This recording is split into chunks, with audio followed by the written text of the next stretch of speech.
Masjid ini didirikan pada 1824 oleh Sultan Delhi yang bernama Sultan Mahmud. Semula hanya berukuran 16 meter kali 16 meter dan hampir semuanya terbuat dari kayu.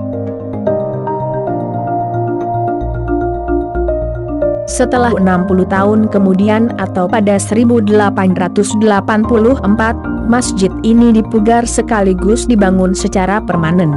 Ukurannya pun diperluas sehingga menjadi 26 meter kali 26 meter dan dapat menampung 1.000 orang jamaah. Hal yang cukup unik, kubahnya dibuat dari tembaga. Setelah dibangun permanen 1884, masjid ini telah 3 kali mengalami perbaikan. Pertama, 1927 oleh Delhi Maaschappiij, sebuah perusahaan kongsi antara Kesultanan Delhi dan Belanda. Kedua, 21 tahun setelah berdirinya Republik Indonesia, tepatnya pada 1996, masjid ini kembali direhab oleh Wali Kota Medan. Hingga hari ini masyarakat masih dapat menyaksikan Masjid Raya Labuhan dengan arsitek campuran. Tiang-tiang dan serambinya mengingatkan kita pada arsitektur Cordoba pada zaman keemasan Islam di Andalusia, Spanyol. Sedangkan kubahnya terbuat dari tembaga adalah khas bentuk kubah masjid di negeri-negeri Melayu.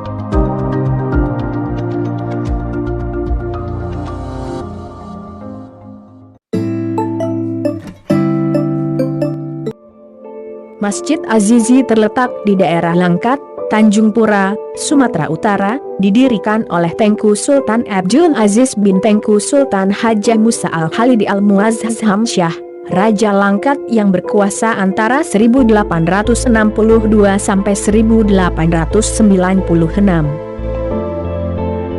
Namun, sebelum pembangunan masjid selesai, Sultan Abdul Aziz wafat. Lalu, pembangunan dilanjutkan oleh anaknya, Tengku Sultan Mahmud Rahmat Syah, pada 1936. Masjid Azizi bercorak bangunan kuno merupakan kebanggaan penduduk Tanjung Pura. Dilihat dari bangunan, masjid ini memiliki perpaduan antara zaman Belanda, Jepang, dan Republik.